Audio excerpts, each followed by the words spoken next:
Well, it is now legal for male rape convicts in Kaduna State to be castrated, while females convicted of the crime will undergo bilateral salpingectomy. This comes to effect as the Kaduna State Governor Nasir El-Rufai signed the Kaduna State Penal Code Amendment Law 2020. The government believes the move would keep rapists in check, especially against juveniles.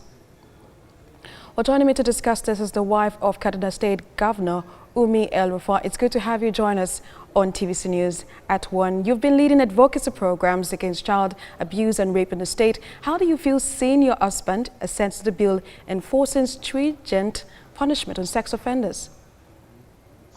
Thank you for having me. I'm very excited. I am very happy.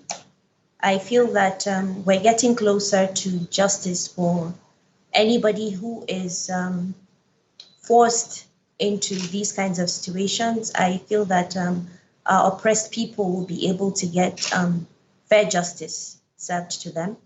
And I am glad that intending and existing perpetrators would be deterred by the set laws because they are severe. And anybody who would want to save themselves from such harsh laws would definitely keep off raping and violating people by the grace of God. Well, many are concerned about the enforcement of the law, talking proof issues and all that. Do you share the same thoughts? You know, how will rape cases be convincingly proven? Absolutely. I share some concerns. I am concerned about how quickly we can be able to get convicted, proven beyond reasonable doubt. All those perpetrators that are proven beyond reasonable doubt, how soon can we get them convicted, considering we now have the laws in place? But we have been having issues with slow processes of investigation. We've been having issues with, some sort of, for instance, if a rape occurs right now, then the chances of conviction are higher because we could quickly take the survivor to the hospital, samples could be taken, tests could be run, and it could be ascertained whether or not the accused person is actually the person that has raped. But if time has passed in between the time that the rape occurred and when investigations are being carried out, sometimes these kinds of elements that are required to prove a case become insufficient in court. So there's a lot to be done. We need forensics to be put in place, besides the rape test kits that would be able to instantly tell if the perpetrator is actually the person that has done the crime. So it's a lot of things that we have to make sure. Our courts need to be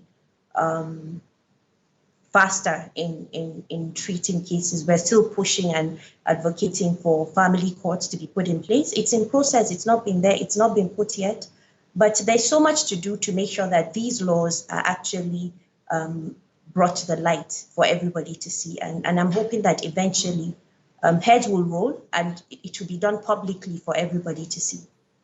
The conviction will be for both male and female, with castration for the former and removal of the fallopian tubes for the latter. Are these measures not too harsh, really? I don't think so. Have you seen what is being done to children?